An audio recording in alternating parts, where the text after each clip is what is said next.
You're listening to Choose FI Radio. The blueprint for financial independence lives here.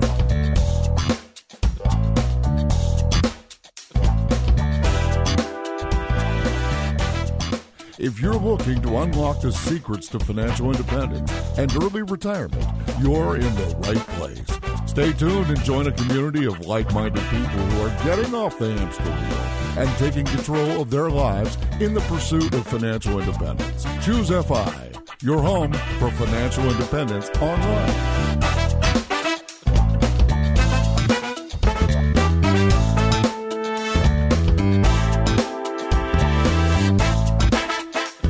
Hey guys, welcome to the Choose FI Radio podcast. This episode is going to be awesome. We have Scott Trench with us here today. And for those of you that are not aware of the Trenchinator, he is the Vice President of Operations over at Bigger Pockets. He has a new podcast called Bigger Pockets Money. He has a new book, Set for Life. And he's also obsessed with personal finance, constantly exploring how he can make these concepts by people like Mr. Money Mustache and Joshua Dorkin and Brandon Turner. How can he take the foundation that they've laid and make it work for everyone? And I think he is someone that is incredibly relatable, and he's incredibly good at turning these ideas on a blog into real life examples and helping people grasp these concepts and apply them to their own life. And to help me with this, I have my co-host Brad here with me today. How you doing, buddy? I am doing great, Jonathan. Yeah, this is one I've been looking forward to for a while. We have had the good fortune of meeting Scott both at FinCon and at Camp 5 recently.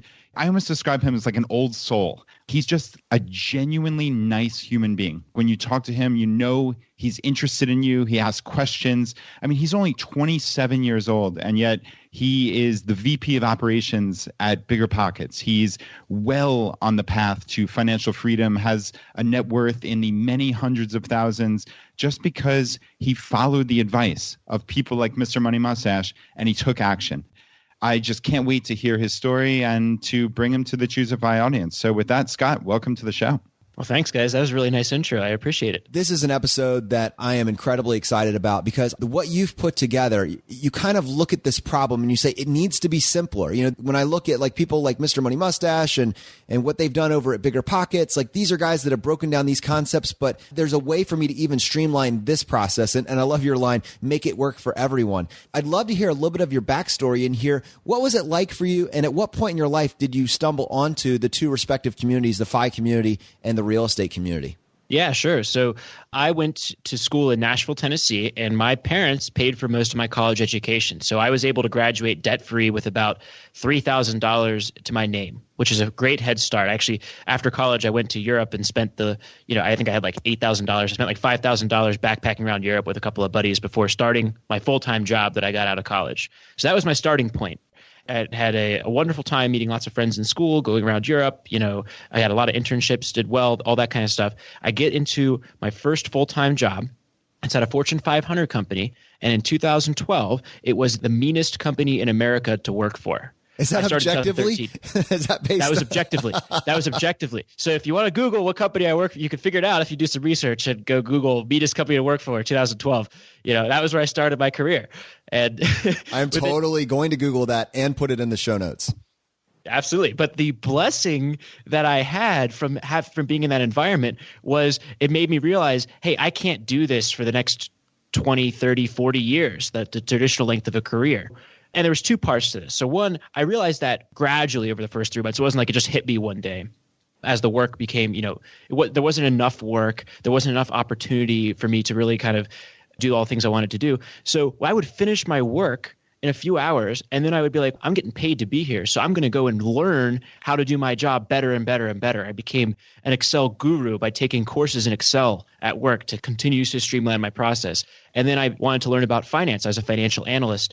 So I was like, okay, I'm going to read a lot of different blogs and things on finance, how to be a better financial analyst. And in the course of that search, at some point, I must have stumbled across the concept of personal finance. There's a natural overlap between, if you're interested in corporate finance and personal finance.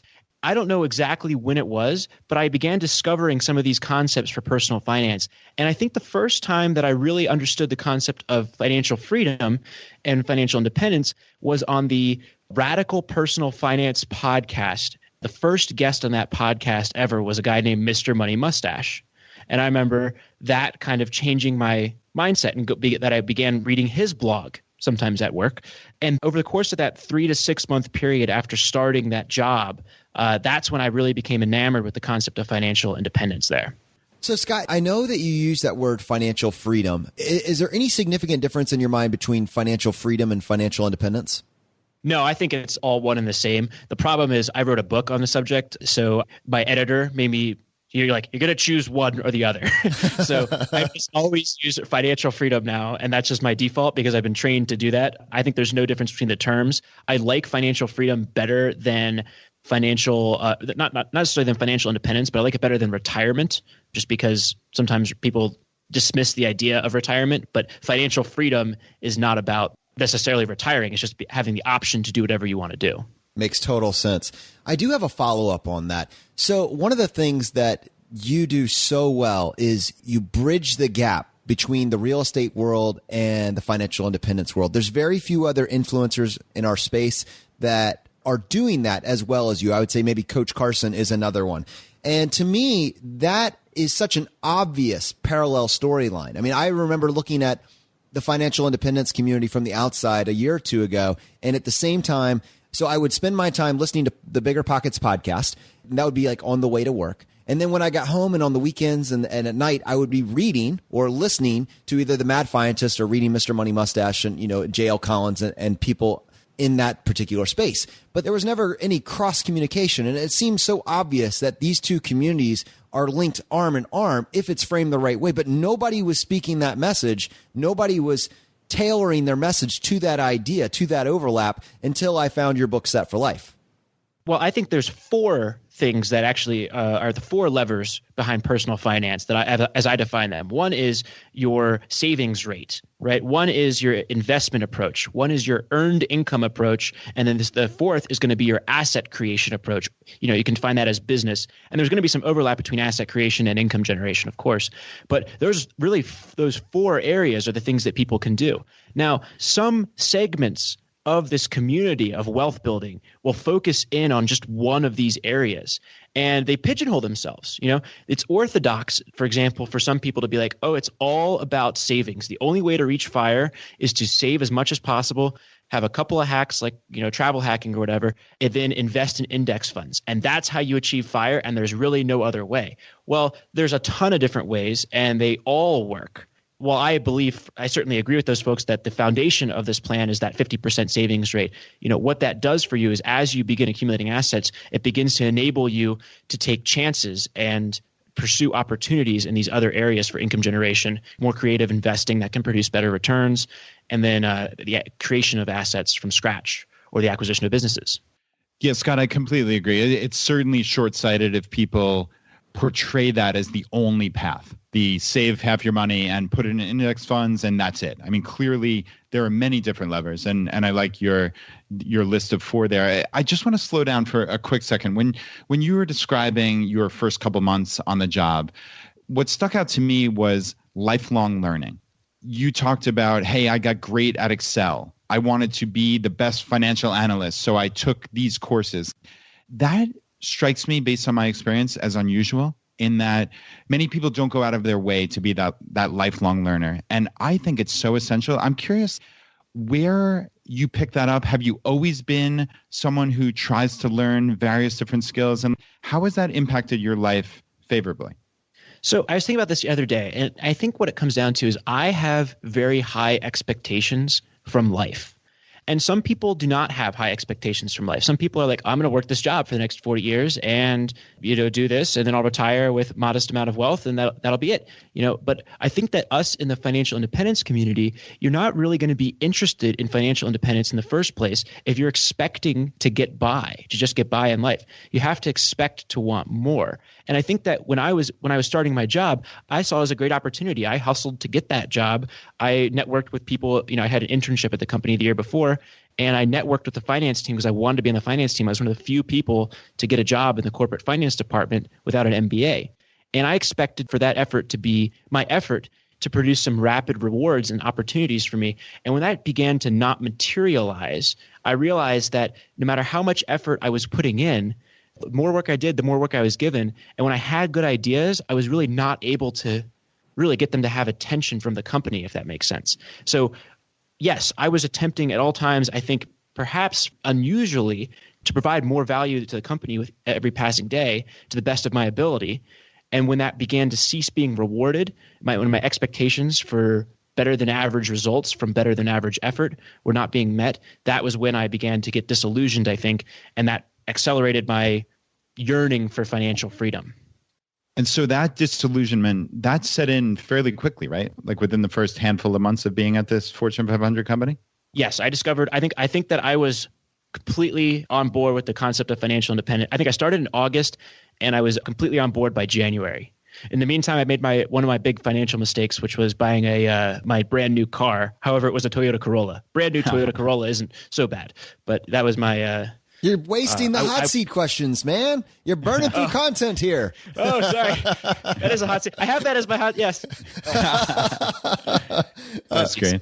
You know, one of the things, so I listened to you at the Camp 5 that we were at recently, and one of the points that you made that was so powerful to me was your definition of luck. And I'm going to have to paraphrase it because I didn't write down the exact quote, but I came away with luck is the intersection of preparation and opportunity.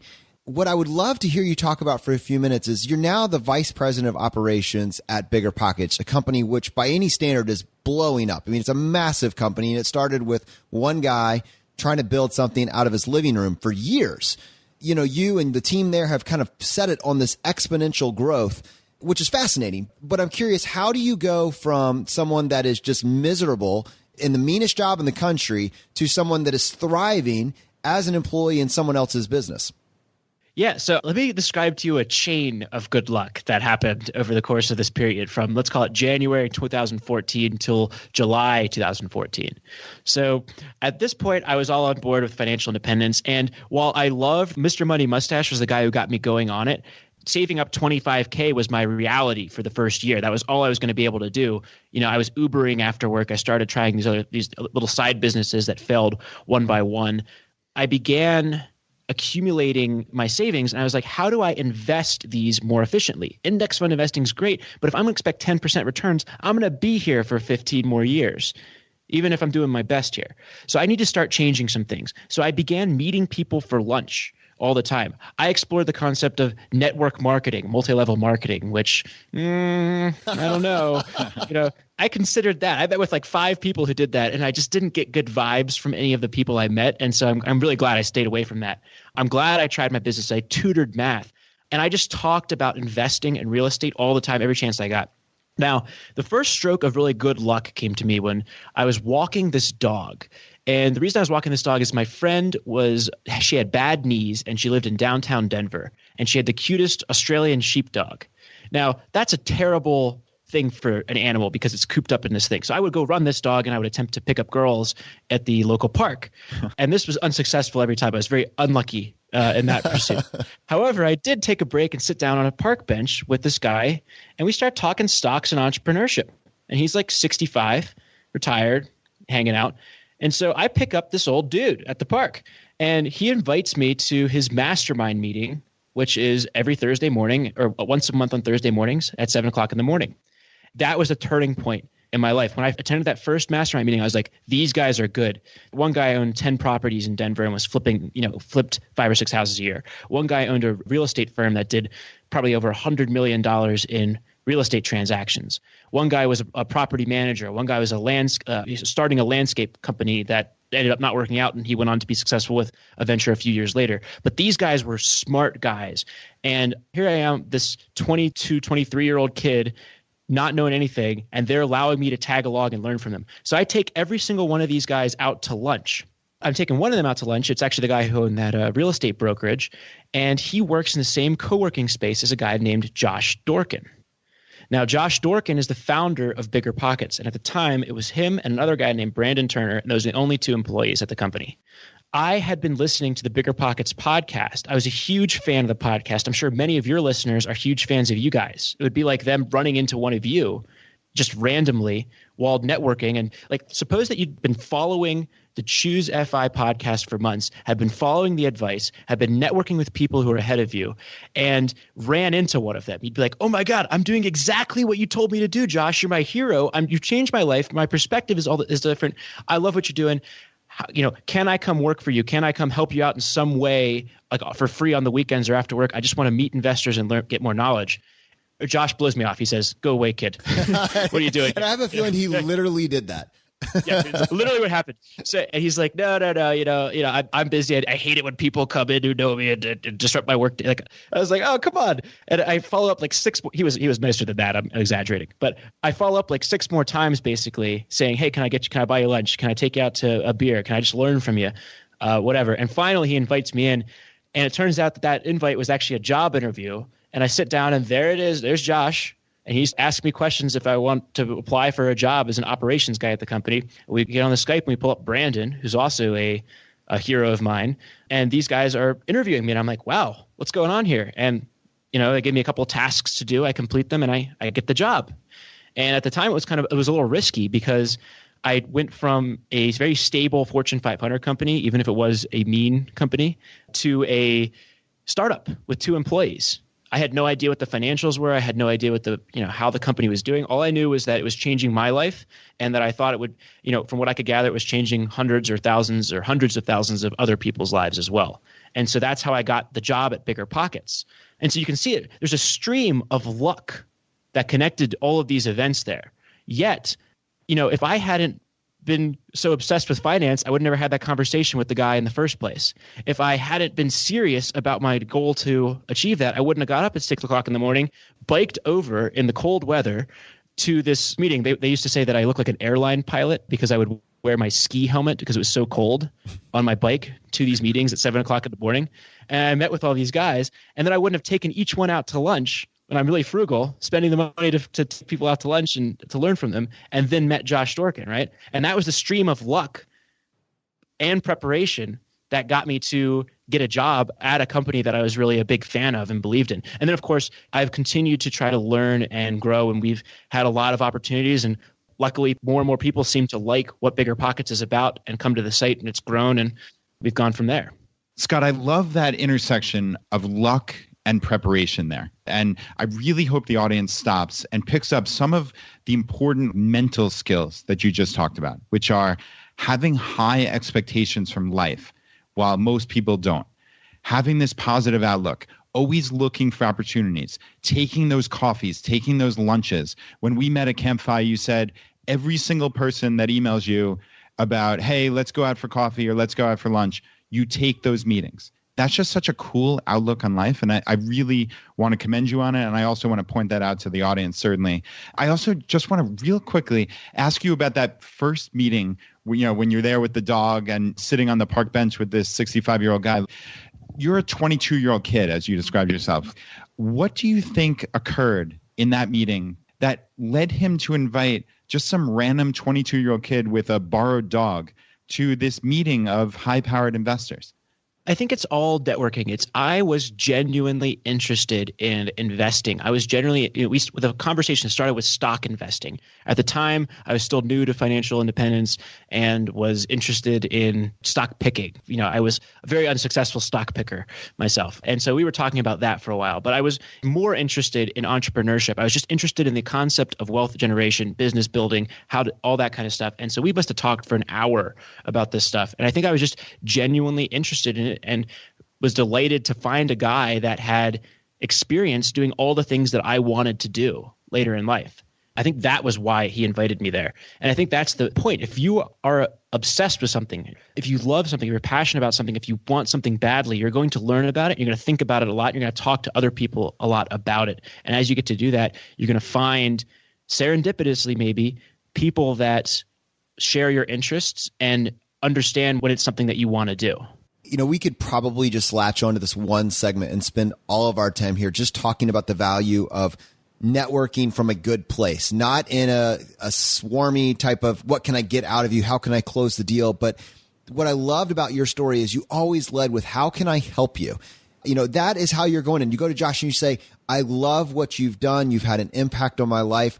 how can I help you? How can I exchange my time on the weekends in any way help you with what you're working on? And the other half of that is you've latched onto this from the very beginning. And I think for many of us, it takes many, many years to realize this. But the most valuable thing is not a W-2 paycheck. I think all of us get latched onto having that safety and security, but you can tell from where you were putting your time that for you, it was accumulating knowledge, accumulating information, and partnering with people that could get you onto this fast lane to that information, and then assimilating that into your life, actually taking action with it. I think that information, you can get paralysis analysis where you just sit on everything. But I think as we go through your story, I think what we'll see over and over again is it's those 3 or 4 actionable tips.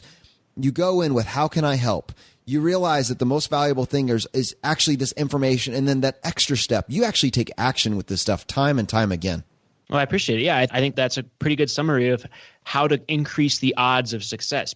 And we talked about those 4 areas of finance, right? Saving money, earning more income, investing, and building assets. But the earning more income and the creation of assets, they are going to be reliant on opportunity, things that are outside of your control. I think those things don't guarantee success. They increase your odds of success. And the more you do them, the more you increase your odds.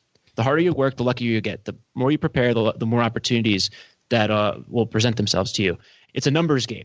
It's like sales. You never know how many times you're going to sell something if you make 100 cold calls. But if you make 100 cold calls, you're going to sell more than if you make 10. Scott, I think your walkthrough of your story up to this point sets the framework for somebody that is positioning themselves to obtain good information from reliable sources.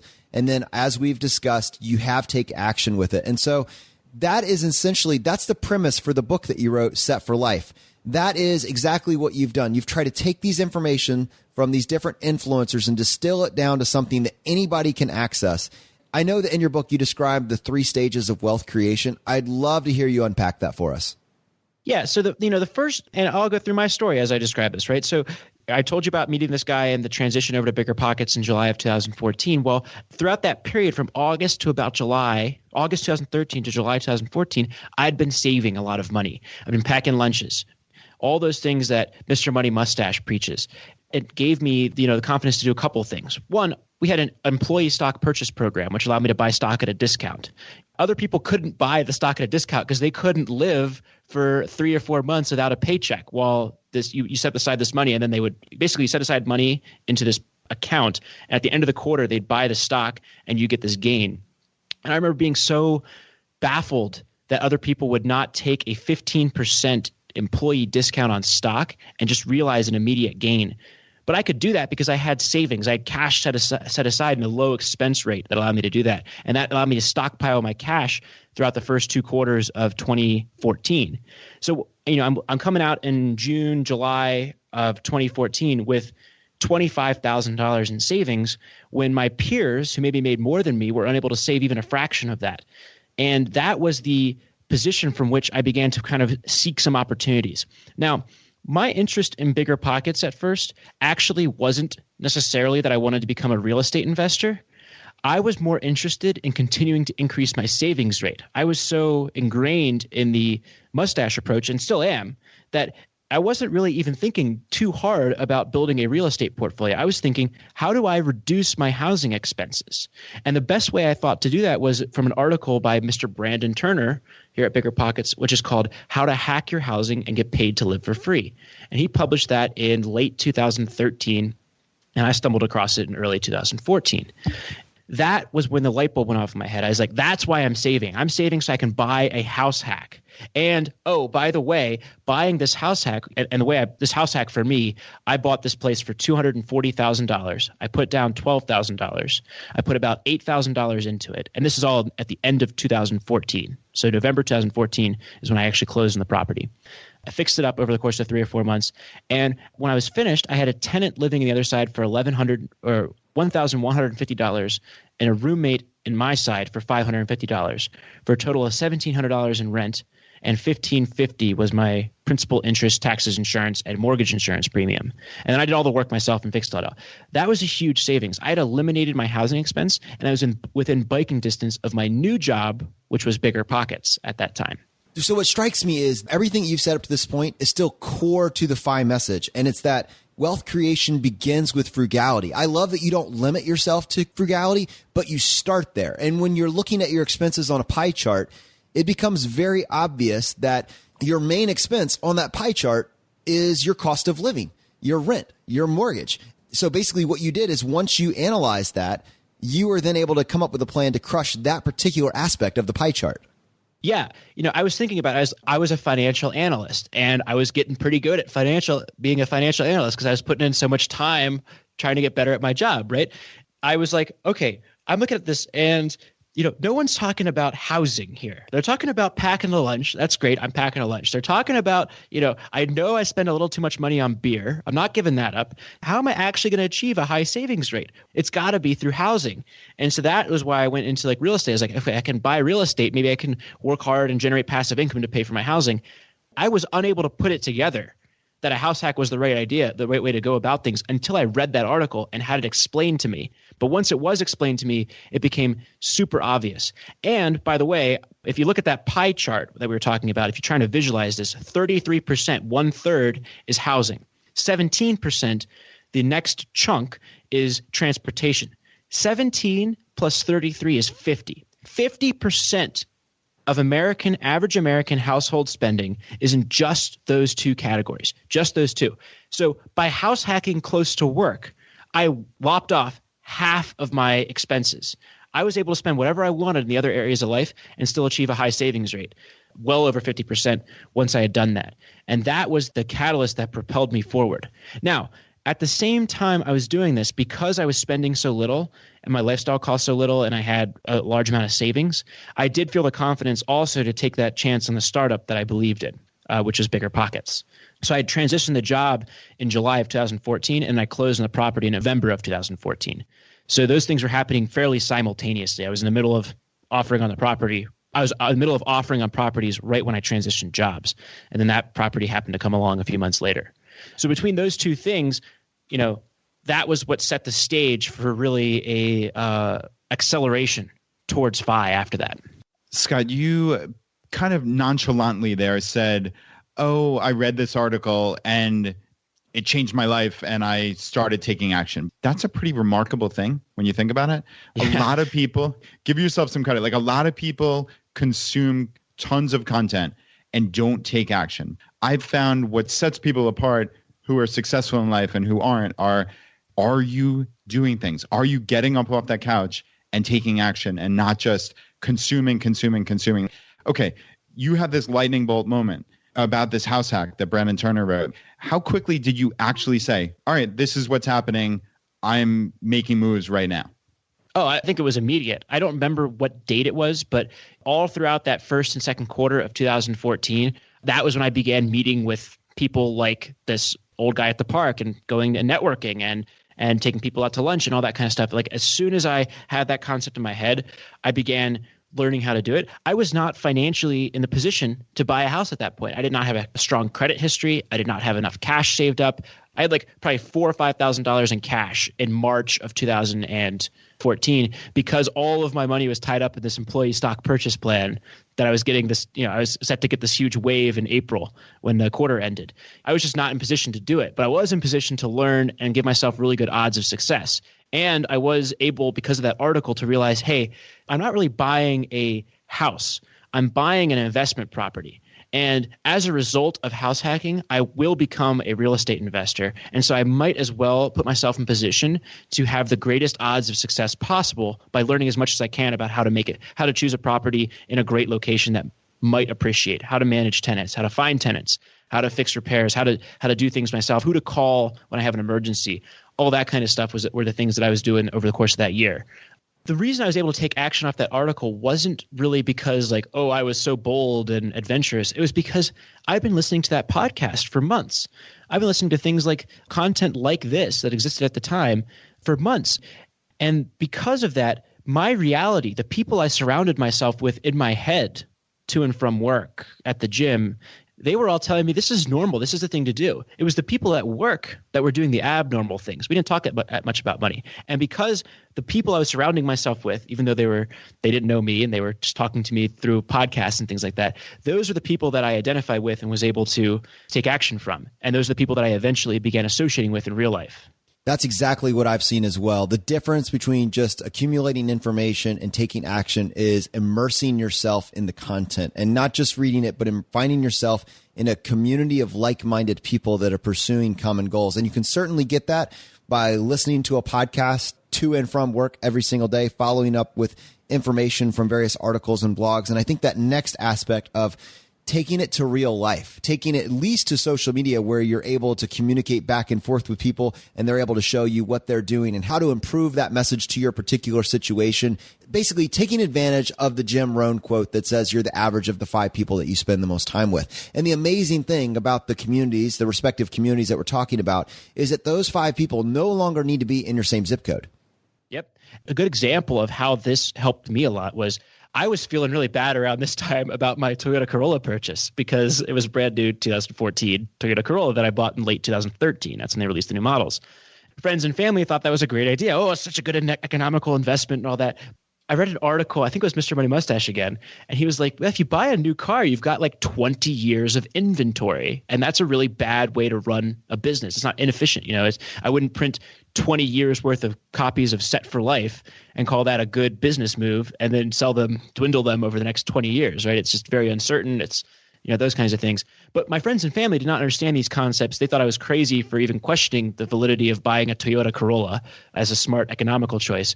But I remember going on to the Mr. Money Mustache forums and posing this question and getting a lively debate from very smart people that were farther along in the financial journey than me and that had varying opinions. And that, I think, is one of the keys to all of this, is having smart opinions, going to somebody who's smart in the field that you're interested in and hearing disagreements on how to go about things. Once you can hear those disagreements and acknowledge both sides as smart and having valid points, that's when you begin to be able to make strong decisions. So yes, take it to real life, even if it's real life is the forums in a community that you respect, and get good opinions and be able to recognize good opinions from both sides.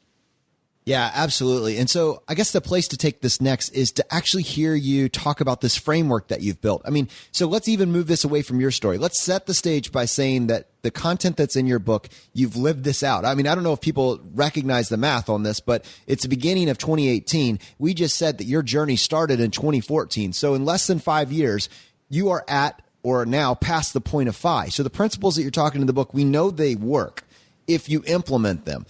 I'm curious, we don't have time. I would just read the book live on the show, but I don't think that's going to add as much value for people in this particular conversation. What is the general framework that you would introduce someone to if they want to be set for life and do it in a period less than 10 years? Sure. I write the book for someone who is starting with little to nothing, who has immediate income and is attempting to aggressively do exactly what you just said, move toward FI within a period of around 10 years, hopefully less. Well, the first thing you got to do is accept, hey, you have no assets and you have no time. So starting a business after work, people have done it. You will see entrepreneurs who have done it. If you are an entrepreneur and are going to start a business and quit your job with less than 1 year's of savings, my book's not for you. There are books out there for you and there's approaches out there for you, and you may be successful and you may get rich very quickly. But the fact of the matter is most people are not going to have the skill set, the desire, or the resources to pull off the creation of a significant amount of additional income if they're working a full-time job already that pays around the median income. So you have to start with saving. Once you start saving, two things begin to happen. And I like to say get up to a 50% savings rate. What happens when you get to a 50% savings rate? Let's say you bring home $50,000 after tax for easy math. I know it's a little above the median in terms of after-tax income. If you save 50%, you save $25,000 per year. The other thing is you're spending $25,000 per year. So that means that you've accumulated this what I call a year of financial runway after 1 year. Now, the reason you're able to accumulate so much runway is a factor of your savings rate in two ways. One, it reduces the amount that you spend each month, allowing you to accumulate more cash. And two, it reduces the amount of runway you need, or amount of cash you have accumulated to support your lifestyle. For example, if you spent $4,000 per month, you'd spend $48,000 per year and save $2,000 in a year. That's half a month of financial runway. So if I follow what you're saying correctly, basically the goal is to get that first $50,000 a year job. You can tweak that at the margins, but if we can get that first $50,000 a year job and we save 50% of that, very quickly we're going to get up to $25,000. Now you actually roll out, for someone that's saying, well, that's not possible, I can't do that. You roll out some strategies for basically how to make that a reality, and it gets a lot easier if you don't have to pay for housing or transportation.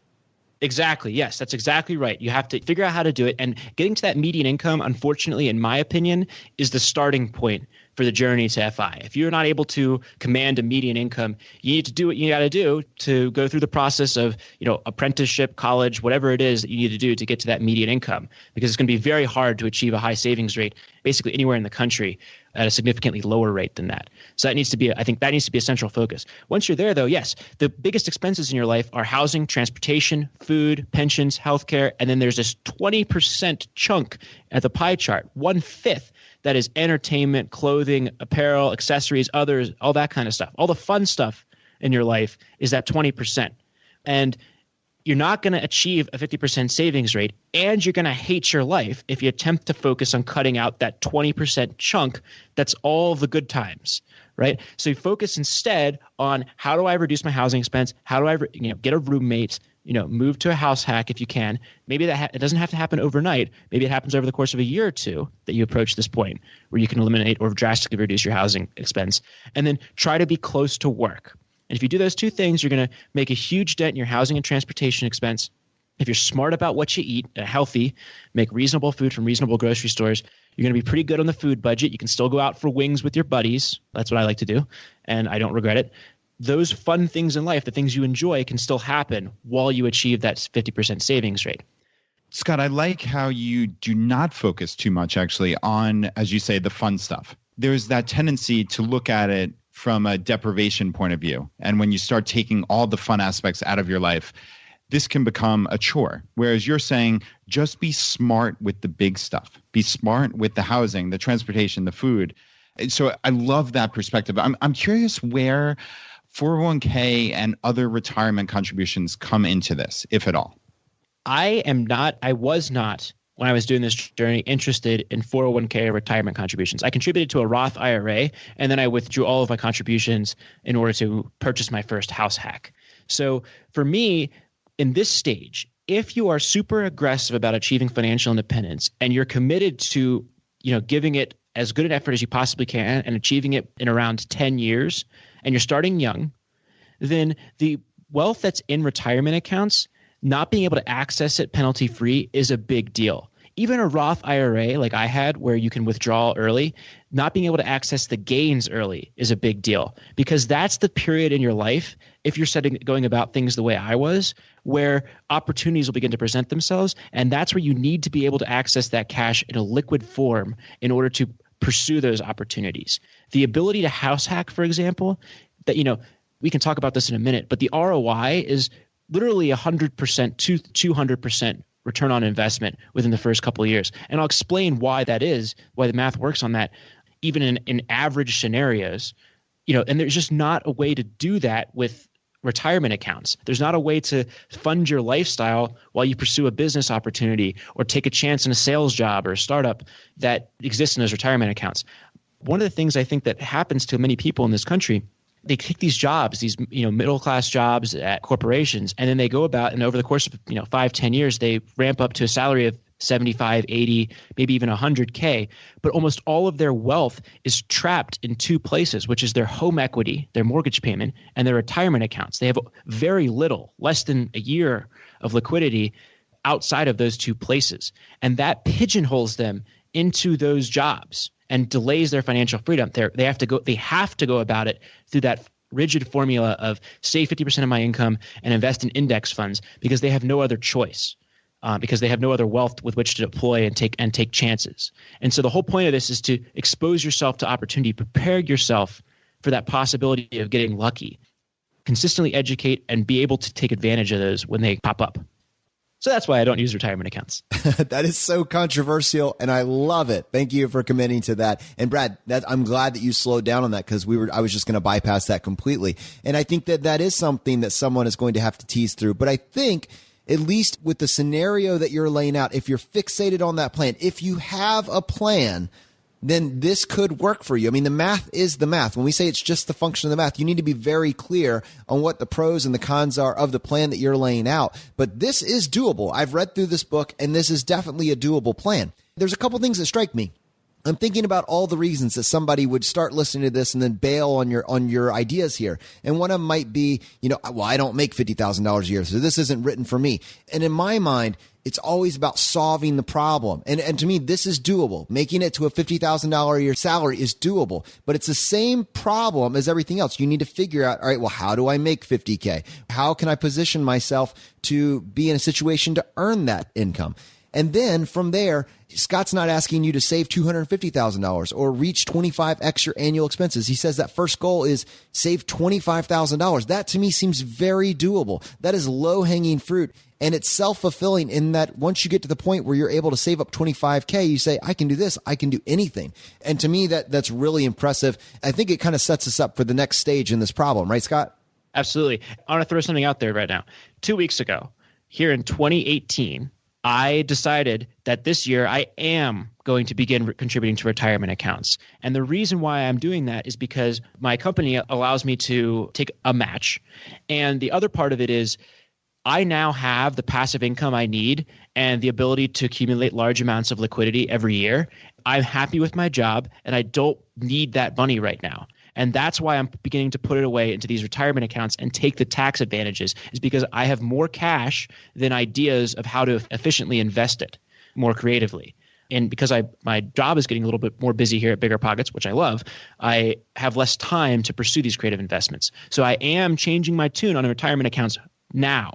At the time, though, and I do not regret, and I would have done the same thing again, I did not contribute to them during those initial years of wealth building. But this is not ChooseFI recommending that you not fill up your retirement accounts. Rather, This is if you have a plan that makes sense, that you have tested and bounced off other people, that's different than drifting through life and not taking action on anything. Yes, exactly. Yes. If you don't have a plan, might as well invest in retirement accounts to take the tax advantage. If you do have a plan, you can be a smart person, a reasonable person, and not invest in retirement accounts because you have a way to use that money to pursue opportunities that you think will advance your position far faster. All right. All disclaimers have been put in place. What's stage 2? All right, stage 2. That's where the income production and house hacking comes in. So let's talk with house hacking first. We talked about how that's a 33% of your largest expense. I briefly went through my first house hack. Now let's talk about return on investment, as I teased earlier. When you buy a real estate property, let's say you have $100,000 and you buy a $100,000 piece of real estate, all right? And that property goes up $5,000, 5% over a year or two. You've made a 5% return. Now let's say you buy the same piece of real estate with $20,000 and have an $80,000 loan, and that property goes up $5,000 or 5% over a year or two. You've now made what is that? 5 times 5, right? You've made a 25% return. You see how that works? Because you have $5,000 return on your $20,000 investment. Yep. I house hacked and I put down 5%, which is $12,000 on a $240,000 piece of real estate. Now, let's go back to the $100,000 example. If that's $5,000 on a $100,000 property and it appreciates $5,000, that's a 100% return on investment. Yes, you are leveraged, which there's risk, and I'll get to that in a moment, but that kind of average appreciation, 3.5% per year, is going to produce 80% returns for someone that puts down 5% using an owner-occupant real estate loan, which you can do when you're buying a property that you're going to live in. You're also paying down the mortgage, which compounds your return, and hopefully you're paying less, like I was, in rent in order to live. So I had eradicated my rent expense. So if that was $600 a month or $7,200 a year, I'm also putting that cash flow in the form of rent savings into my return on investment. You're talking about 100 to 200% ROI easy in an average appreciation year. Scott, I love that. And also, I know that you've taken the time to document the risk that goes along with this and how you mitigate that risk. And in my mind, as you're saying this, if your model for investment relies on appreciation, leverage is a double-sided blade that can cut both ways. I would love to hear you talk a little bit about the risk of using leverage and relying on appreciation as opposed to cash flow. Sure. Many people out there will tell you that buying a home is a good investment. So suppose now that we're not house. Suppose I didn't buy that duplex as a house hack. Suppose I bought it as a single family home. So I put down the same thing, $12,000, and I buy a $240,000 property, and I pay $1,550 a month in my mortgage. This is the position from which people are at great risk. They are highly leveraged and have no help paying down that mortgage, right? If that property goes down, they're underwater and they have to pay, and it doesn't matter. They have no help that they're going to get. With my property, let's suppose the market had gone down. Let's say the property had reduced in price from $240 to $200, and I have a loan for $235. By the way, there are expenses that go along with buying a property and getting a mortgage, and those do deflate some of the returns that I'm talking about in that first year, especially when there's transaction costs that go along with this. So model those things in. But you're still talking about 100% to 200% return if you're able to do some of the things I'm going to talk about in a second here. Now, in my duplex, had tenants paying down the mortgage on the other side and a roommate on my side. Even if rents had fallen, let's say that there was a 30% decrease in rents, a huge rental collapse in the Denver market, right? And rents go from $1,150 to $800. Well, now I'm getting $800 from the other side and $400 from my side. That's $1,200, and I'm paying $350 to continue living. I'm still paying less money in a regular month than my roommate is, and I'm still paying less money than I would if I were to live in that other place.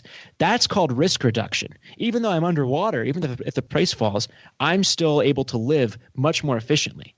That's how I perceive the use of leverage as a good way to enter into real estate, even if the market is going to collapse. Now, that said, one of the ways that this works is if you are happy to continue living in that property for as long as you need to. So if your plan is I'm going to buy this property and move out after a year and keep it as a rental property and things going to be la-di-da-di-da, that can happen. That's happened for me. But I am not so naive as to think that that's going to continue to happen forever. And I'm willing, at each additional property I buy, to live there for many years happily at a very low cost. Those are the ways that you can reduce your risk when you're going into a house hack and using leverage of owner-occupant loans with 5% or even less down. Scott, have you done that? Have you moved from house hack to house hack? Yeah, I've done it twice. I have two places that I've lived as house hacks. So this first duplex I was telling you about for $240, and I live in another one that we bought for $360. At the top, I live in the basement. The top unit rents for about $1,600. I have a roommate there too. So when you moved on from that first house hack, I assume, did you rent out the other bedroom since you had a roommate in your unit, or did you just he or she move out as well, and then you rented that entire unit? We both moved out and got a new set of tenants. Interesting. Okay. So I've been house hacking here and achieving this kind of return and paying nothing to live. And so I was just stockpiling cash. At the same time, Bigger Pockets was growing, and because I was a commission salesperson, I was able to sell more. So between those two things, taking a reasonable shot at a career prospect that would pay off and increase my income, and house hacking, over the next 2 years, I was able to accumulate nearly over $100,000 in net worth and nearly $100,000 in investable liquidity. Once you get to that point where you've got six figures in investable liquidity, years worth of expenses that are readily accessible, opportunities begin to multiply in front of you. There is no one right path from that point on. I mean, in Set for Life, I talk about a couple of themes like index fund investing. Because you're house hacking, you're naturally building a real estate portfolio. You can just continue moving on from house to house, which is kind of like training wheels for a real estate portfolio. That's what I'm doing. Actually, I invest in real estate, and I bought another quadplex back in mid-2017, and I'm going to buy another property here in 2018, just like one a year. And I throw the extra cash that I am generating and don't need for those down payments into index fund investing. So I'm doing both of those things. And then, of course, you have play money with which to try at small little assets. You could spend a couple $1,000 and a couple 1,000 hours writing a book, for example, if you wanted to create another asset. You could try starting a podcast or a website or some sort of trial thing. And because you now have actual money and resources to throw at it without fear of totally losing your investment and having that be a significant detriment to your life, you could begin taking shots at various little opportunities one by one. And eventually, if you put the effort in and you are enthusiastic about them, you should get lucky with one or two of them. I'm talk about luck again, and have something work out for you. And so I think there's no one right path once you get past that 6 figures of investable liquidity. It's just enjoy the good problem of having more opportunities than time. Wow, that is a powerful cap. And what struck me as you were saying that is tying it back to, I think, episode 52, where we were talking with Todd Tressiter. You have a foot on all of these different asset classes. You have pursued the real estate asset class. You have pursued the paper assets or in passive index investing. And then on top of that, and actually this is kind of where I wanted to highlight as well, in some way you are in this entrepreneurial asset class as well, the business asset class. But what's so unique about what you've done, and I think for me it was a real eye-opening experience, was that instead of starting your own from scratch, you got involved in somebody else's and you helped them 10x their own project. And by realizing that for you, it was more valuable to have a commission-based income stream, which is based on performance, which is based on growing the business, as opposed to some flat rate, you're willing to take on a little bit more risk for yourself. But because you have the time and the passion and the energy, and because now your passions are so aligned with what you're actually doing, you have had tangible results within a very short period of time. And I'd love to hear your thoughts on someone, instead of getting involved and maybe starting their own business from scratch, actually finding a business that is in line with their vision and their passion and going all in on that. Mm-hmm. Yeah. Before I talk specifically about that, I want to mention this concept of risk and reward, right? When you are a full-time worker spending nearly all of your income, more than 80% of your take-home pay, losing your job is a huge risk if you have no cash to fall back on and a high spending rate. Once you have a low spending rate and a lot of cash to fall back on, at least for me, it began to seem like more of a risk to stay at the company I worked at as opposed to have a chance to live up to my potential. And so that shift in perspective happens differently for everyone. Some people are able to do that and start a business by going to a VC firm and raising $100,000 and just burning through it and seeing if they can make money before they run out. And that is crazy to me, but that's perfectly acceptable for some people. Some people are willing to start a business at the point where I was with $25K and just see what happens. I probably would be more of a comfortable starting a business or becoming an entrepreneur now with thousands of dollars in passive monthly income and hundreds of thousands of dollars in net worth and hundreds of thousands of dollars in liquidity. Where's that trade-off for you? Where's the point? We hear about when do people leave fire? It's the same exact concept. It's, some people need to get to that 4% rule. Some people need to get to 3%. Some people need to get much farther. It's wherever that comfort level is for you. And that's the power of having that strong savings rate. Now, that concept that I just explained to you is exactly why I joined Bigger Pockets as opposed to trying to become an entrepreneur myself. That was where I felt comfortable with that trade-off of risk and reward based on my personal financial position at the time, my career experience, and all the other factors that were going on in my life. But Scott, you certainly had entrepreneurial upside at Bigger Pockets, and that is a cool step. I love how you have said time and time again about A, luck, and B, one quote you said before was increasing the odds of success. And it strikes me that you're constantly looking for that in your life. And it sounds like Bigger Pockets was the perfect opportunity for you. Absolutely, yeah. And I think that things that increased the odds of my success at Bigger Pockets were the fact that I was so passionate. I mean, the amount of times you would find me here, not here, we're at a new office now, but at the office at 10 o'clock at night writing for the blog. Josh wouldn't let me write for the blog during he was like, I'm not paying you to write for the blog. I'm paying you to do these things for the business. I'm making Josh sound bad here, but no. But like that wasn't my job. My job was not to write for the blog. And I was this stupid kid that didn't have any expertise there, and I wanted to write. And so I wrote, and I got crushed by the commenters, smart real estate investors that would pick apart my arguments and say, you have no idea what you're talking about. And I would just stay late trying to get better and better. I would use that as fuel.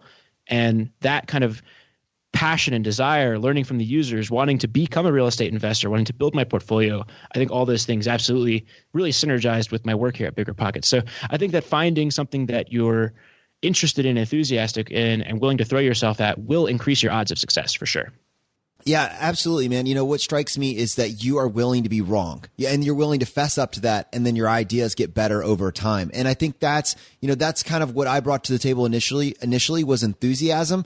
And because I'd heard all these other ideas, but I hadn't built a framework with them. And when I read your book, I see someone that has a framework for their life choices, especially when it comes to their financial choices. And it's really cool just to see how you've thrived in all of these different asset classes and how you're turning that around. And within a relatively short period of time, 3-4 years, you are becoming that mentor for tens of thousands of people that are following in your footsteps.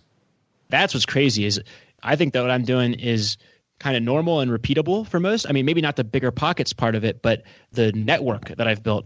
But the income and the financial things that I'm doing, I think are extremely repeatable for most people. And that's what's kind of crazy is I think that last year at this time, no one would really care about Scott Trench, But now that I have a book and have written about it, oh, hey, here's this guy. He's like, no, I'm a normal guy and I live a normal life. And I happen to have a book about finance because I think that it's a pretty common sense, practical way to just build your wealth. And that's very cool. But I don't want this to be like, oh, this is a really hard thing to reproduce, or you have to be really unusual or passionate. No, you have to want financial freedom and be willing to put a plan in place and be willing to accept many different perspectives along that way so that you can make the correct choices for yourself.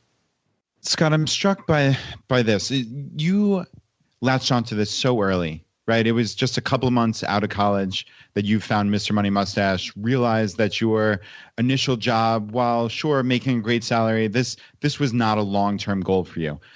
We're constantly talking about second generation FIRE here, and how do we get these people who are young, who haven't made quote unquote bad decisions about housing or cars or whatever it may be? How do we get them on board with FI when they don't even understand what a financial life is like, or what the, I don't know, almost like horror show of having to work for 45 or 50 years at a job without ever taking more than a week of vacation at a time? That's kind of hard to explain to someone, but I'm curious if you've ever sat back and thought, how do I reach those people? What's the best message? Have you reflected on that? Have you tried different messaging? Like, is there anything that gets through better to 22, 23-year-old kids in your experience? I've thought about this at great length, and I've annoyed, I don't know if I can say this, but I'm going to say it anyways. I've annoyed the hell out of everybody that I know at some point. Not everybody that I know, but friends, family, that kind of stuff. While I was getting on the journey to financial independence, while I was doing my first house hack, like, here's what I'm doing. It's great. You got to read this guy. You got to do this. You got to do it. You got to do it. And then what happened was it worked exactly the way I thought it would work.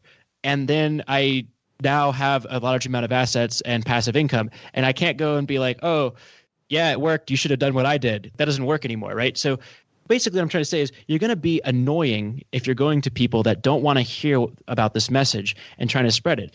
This is not something that they want to hear from you. And so what you have to do is you have to live your life and pursue financial freedom for yourself and live a good life and be a good example, and people will come to you over time. And those are the people that you can talk to about this, right? I'm not pressing my book on everybody I meet and trying to get my friends and family and all to read it. They know I have it because it's a accomplishment of mine, but it is not something that I'm now attempting to spread to anybody that doesn't want to hear it. People, I think, need to ask in order for you to inform them. You can share with what you're doing and why, but the moment you say you should be doing this, that's when people begin to shut down on it. I think that's the hard truth there. Do you think that now that you're the Trenchinator in 2018 and people are stumbling onto your... Is that my new name now? Yeah, is this a thing? It will be. It will be after this episode. Just let it simmer for a little bit. It's been in the interwebs for a while now. I'm going to make it a full-on thing. Power of Choose FI. Actually, so we have a work Slack at Bigger Pockets, and Brandon made a Photoshop where he superimposed my head with sunglasses onto Arnold Schwarzenegger's Terminator. I will find that. I'll send it to you, and you can put it in the show notes. But I got that right there. And I think captioned the Trenchinator. So it's very weird. Total coincidence. So now that we've been able to make that a reality, I guess going back to my original point was people told you it wouldn't work or that you were crazy or kind of just gave you that pat on the head, but did not in any way make you feel like you had that full support. It was kind of more of, oh, that's nice. He's trying something else. Do you feel that now that you've actually done this and you're talking about it on the Bigger Pockets platform, you've had this book that's been published, that more people do find it, and because they found it on their own, now they come to you and ask you about it? Yeah, I think that's spot on in the sense that, yes, I'm surrounded now with more and more people that are interested in it. And the question I'm always asking myself is, has the movement, the financial independence movement, grown? Or am I just more in tune with it now? And I don't know how to separate myself from it very well. I like to think that in 2013, nobody was doing this. But Mr. Money Mustache already had millions of viewers at that time. This is not new stuff that we're talking about here. People were doing it. People were biking to work. People were house hacking. I just didn't know them. And now I do. And so I feel like it seems like we have this big belief that, hey, our movement is growing. And I think it is. And we want it to grow. We want more people to take control of their lives and become financially free as early as possible. But what will happen for sure is that you will at least begin to surround yourself with more people. I think it's hard to gauge whether or not the entire concept is spreading to more and more people as a percentage of the population. Yeah, that's completely fair. And it is hard to know. It seems as if anecdotally that it's gaining steam, but to your point, we're also immersed in it. So it's hard to separate yourself out. But I know Jonathan and I get tons of messages from just regular people who were just introduced to it and said, "Hey, I love this message. I'm going to spread it to my friends and family." But yeah, you just don't know how far and how wide it is spreading. But it seems as if the message is getting through to people. Yeah, and I think it takes probably 5-10 times for you to hear the message from different sources before maybe it clicks. I don't know exactly when it was, but I think it was probably during that financial independent radical personal finance podcast with Mr. Money Mustache back in 2013 that was when it clicked for me. But I had known about this stuff. I'd been reading it for a while, but that's when I was like, okay, I'm going to do it. I'm committed.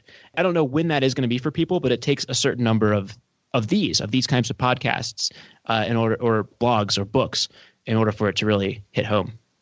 Yeah, and Scott, how fascinating that your first guest on your Bigger Pockets Money podcast was also Mr. Money Mustache. Oh, that was surreal. Yeah. Now, for the people in our audience that aren't aware of the context for this, I know you just started a podcast, Bigger Pockets Money. And what's so exciting is that you partnered with Mindy, who many people in this community know as Mrs. 1500, to create that podcast. So I'd love for you to talk to our audience a little bit about what the idea behind that was and where you see it going.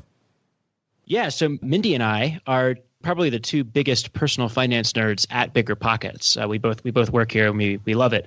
Mindy, Mrs. 1500, is financially independent, and she really enjoys spreading the message of personal finance, and she loves talking about real estate and all that. So she's our community manager, and we thought that we would be a good team for a podcast about personal finance. One of the things that frustrates me a little bit about real estate is people that have no income, no assets, and have years of bad personal financial behavior think that they're ready to begin investing in real estate, and that's their cure-all.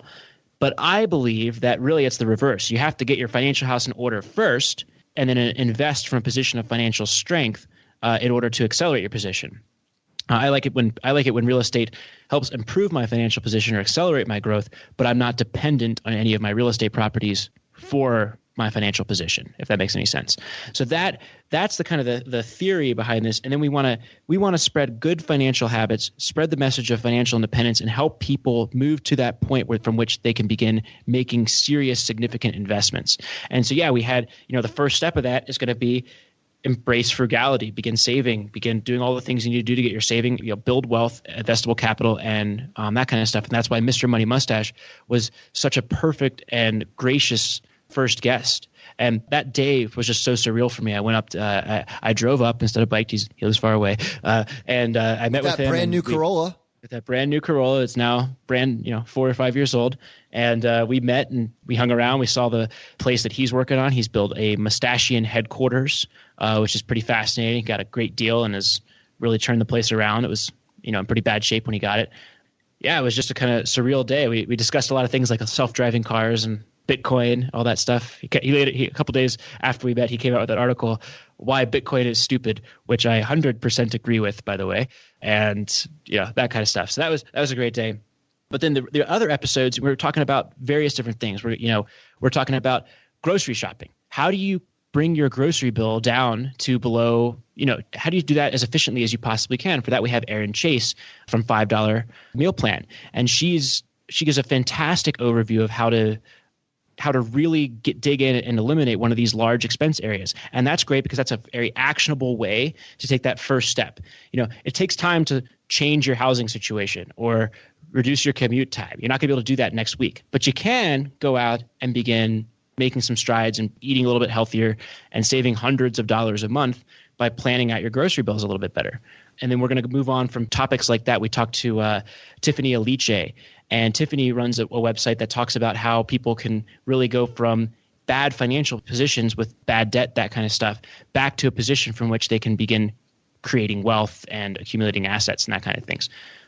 We talked to Sarah Wilson, the Go Budget Girl, and she was a fascinating story. She had $30,000 in debt and was earning a very low income, around $30,000. And she was able to pay that off in 2 or 3 years just through mad hustle, and is now on the journey to becoming financially free, back to zero now. And those are the kinds of stories that people need to hear, that you need to get through those issues before you can begin really aggressively pursuing financial freedom. So our goal is to make this accessible to everybody and get everybody to the starting line of financial freedom, and then go into, we will also, I'm sure, cover more advanced investing topics and, entrepreneurship, all that good stuff. That's exciting, man. We'll definitely put a link to your show in the show notes for people that want to check it out. I love that you're bridging that gap, and I think it can only help as we continue to spread these ideas and bridge the gap between real estate investing and passive index investing. These don't have to exist in a vacuum. These silos can be brought together, and they will have a synergistic results when you realize that you don't have to be all in on one hand. Absolutely. I almost never meet a real estate investor or even just a wealthy individual in general that has all their money in stocks or all their money in real estate. Almost never. It's almost always people are like me. You have both. You invest in various different things and you build out a portfolio. Awesome. We weren't able to go into real depth, so we're going to put a link for your book in the show notes for anybody that wants to check it out. But if they want to reach out to you, what's the best way for people to reach you? Well, you can find me on BiggerPockets. My BiggerPockets email is scott@biggerpockets.com. And if you want to talk about something that's related to the book, you can email setforlife@biggerpockets.com. My book, if you're trying to save money, go to the library and request it. That's great. You can also buy the book on Amazon. You can buy it on Barnes & Noble, and you can buy it at biggerpockets.com/setforlife. That's SETFORLIFE, not the number. Oh, you should grab it both ways. Yeah, probably. Missed opportunity. All right, Scott. Well, normally that would be the end of the episode, but on this show, we'd like to give you a chance to tackle the hot seat. Are you ready for this? Let's do it. In a world drowning in debt and rampant consumption, trapped by the chains of lifestyle inflation, these questions highlight the secrets of those who have broken free. Welcome to the Choose FI Hot Seat.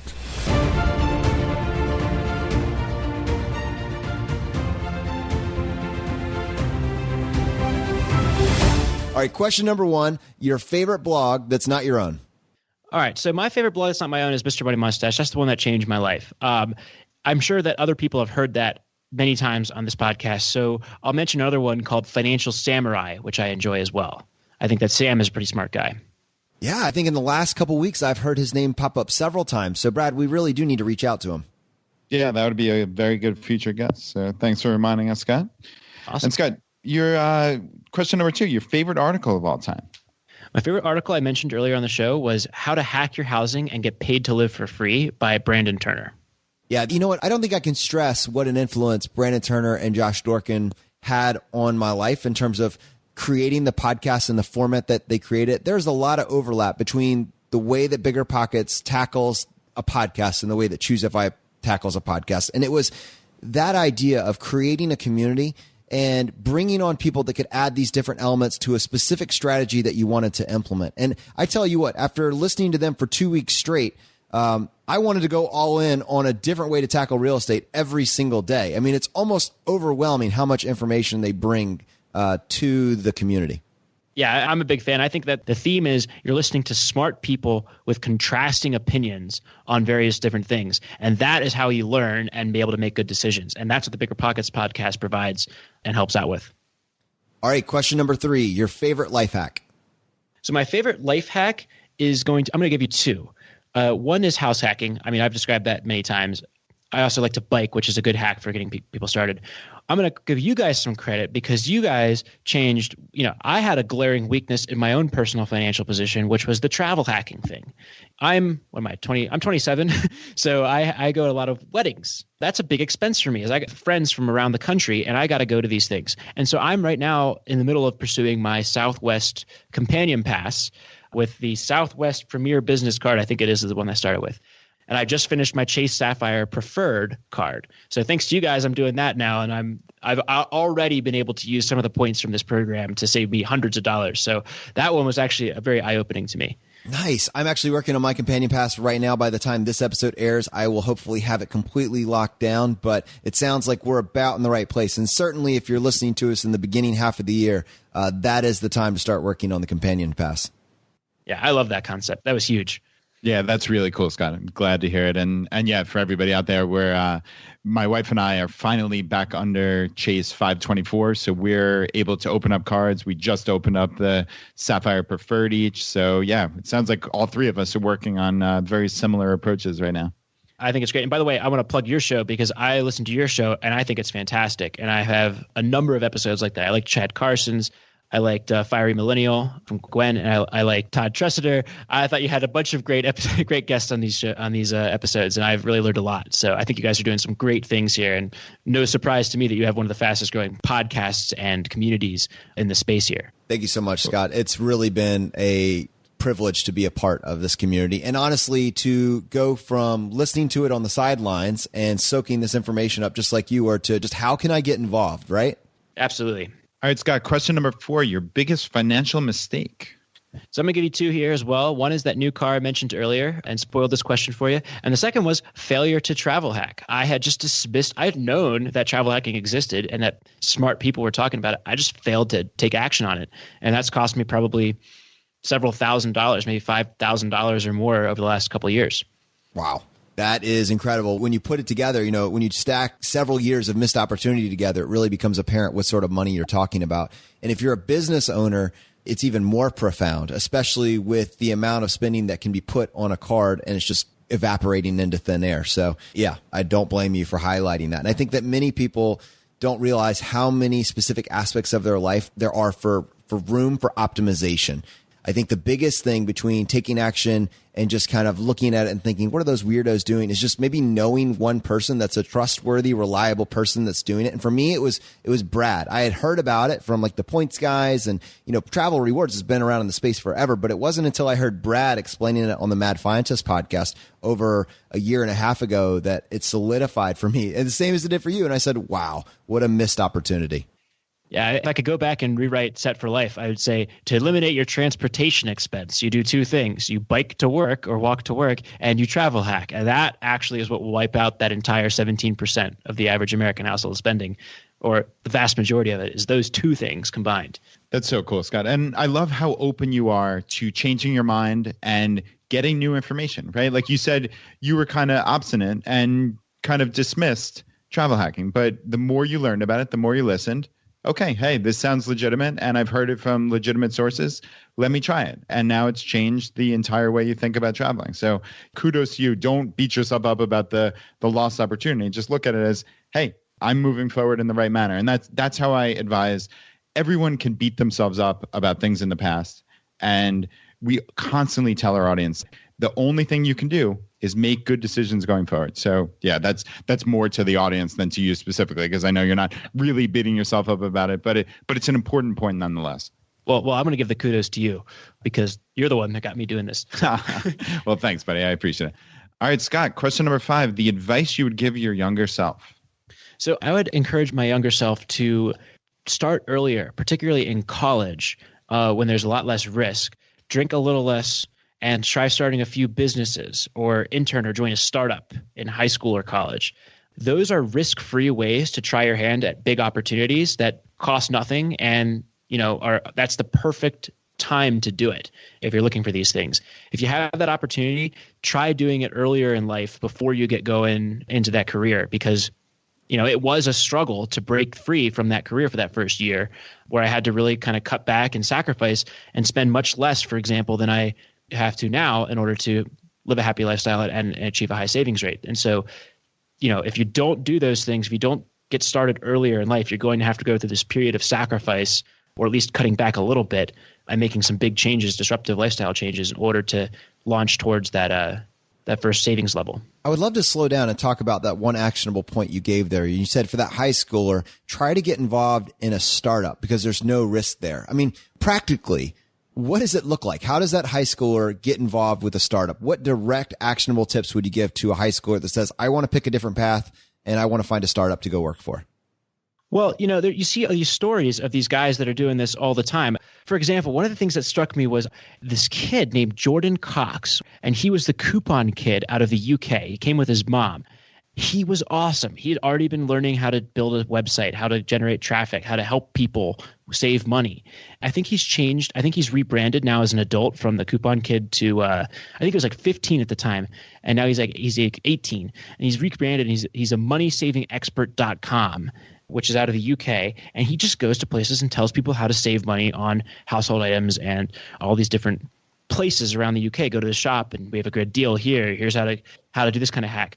That kind of thing, starting in high school, I mean, that kid has already got a thriving business, and he will never have to incur the expense of a college education unless he wants one. He will never have to enter into the corporate world. He has already got that foundation set, and he did it risk-free while still in school, while still, before graduating the equivalent of the United States high school.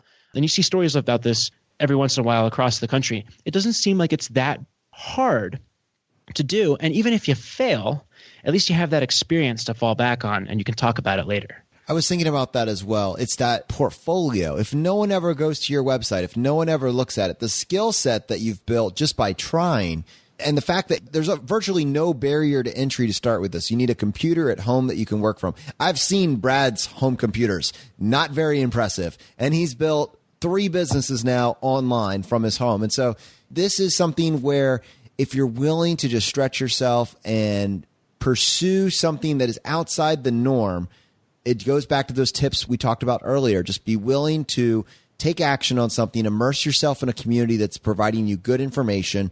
And over time, opportunities just open themselves up to you because you've positioned yourself to be ready when they land. Yes, that's a whole theme of working towards financial independence in the first place. Yes, you'll have a happy life. Yes, you'll have control over your day. Yes, you'll have all these things.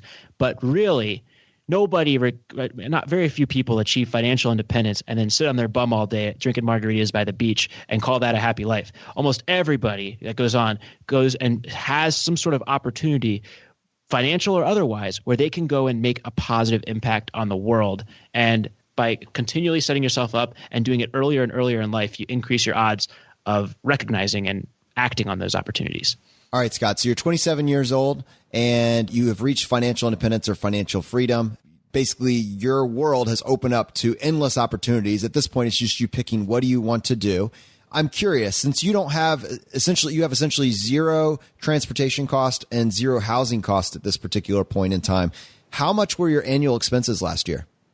They were about $30,000. And it's amazing how far that goes when you're not paying to live somewhere. Yeah, I think I live a very extravagant lifestyle on that $30,000. Now, I was living on less than that a few years ago. But like I said, I like my wings. I travel a little bit more. I go out to eat a little bit more. I'm not quite as good about making lunch every day and all that kind of stuff. There's some dates. I have a girlfriend now, so there's some of that stuff.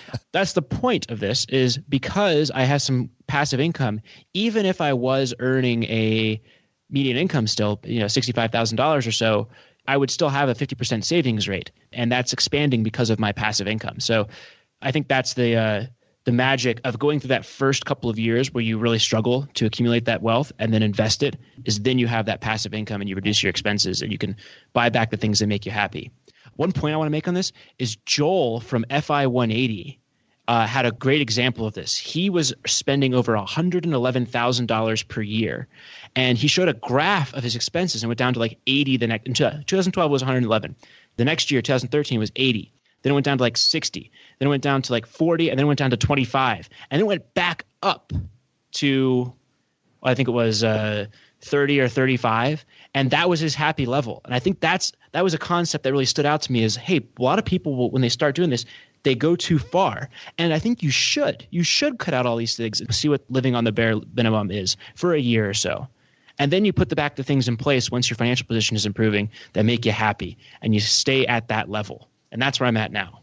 Wow. Talk about I was basically setting you up so I could ask you a softball question about what you spent on Amazon, and you turned it into its own self-fulfilling content that I could talk about endlessly. I can talk about this. I'm sorry. I ramble on sometimes with these concepts. Go ahead with Amazon. Yeah. All right. So on $30,000 a year, on a living expenses of $30,000, what is your favorite purchase from last year? And this can be on Amazon or somewhere else. So I bought myself two things, one for fun, one for work. The work one was I set up a home office, which has been huge because I'm sometimes a little obsessed with my work because I love working at Bigger Pockets and I'll stay late. This gets me out of the office every day at 5. So I go home, enjoy myself, and sometimes I'll catch up or write an article or something like that. So that was great. And then the second thing I did was I bought a Xbox because I've always liked video games. I gave myself the carrot and the stick a few years ago. Oh, I'm going to be able to reach 5 and then play video games for the rest of my life, and they're going to get exponentially better, and that's going to be what I'm going to do. And I ended up not really playing that much. So I bought an Xbox and I play a little bit of video games now, and that's fun for me. That's awesome, man. Scott, thank you so much for coming on the show and sharing your time with us. This has been a total blast. Awesome. Well, thank you guys. I've had a great time chatting about finance with you.